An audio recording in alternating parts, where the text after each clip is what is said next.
台湾高龄化囝生少，真侪时代人在退休了后身心就出问题。为着鼓励这时代发展事业的第二春，农业部就甲新竹的劳工处伫咧人才服务据点成立高年级实验室。这内底除了有专业的老师来教时代真侪课程，嘛协助企业找适合的人才。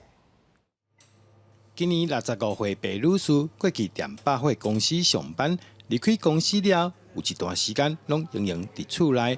经过去上课学煮咖啡，即马已经出师，找到新的头路。讲真诶啦，踮咧厝拢无代志做，是介无聊啦。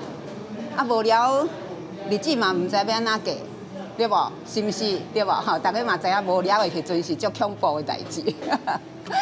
啊，所以有即个机会来遮上班吼，是足幸福的。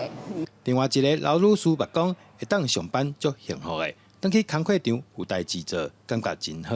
其实我身躯边有一两个退休的人都得忧郁症因为因拢就是好像但是男性居多啦，因为平常就是可能都是一些比较研发性的工作哈，本身就比较没有跟人家接触，他们的稳定性很高。对，然后遇到一些突发状况的时候呢，他会相对之下，他是能够用一个很平稳的方式，然后他也会能够很快的方式去解决。劳动部指出，高龄的劳工除了体力较输少年人以外，其他的部分颠倒拢是优势，有人生的经验、专业度、稳定性，性地也拢比一般的少年人更加好。一般的银发族，刚才讲，除了生理的部分比较无法跟我们青年朋友一样外，其实上刚才职业的忠诚度，还有相关的专业能力，都相对的非常扎实。目前很多缺工的，像餐饮、旅宿，我们也鼓励我们中高龄能够多善用政府的资源来返回职场。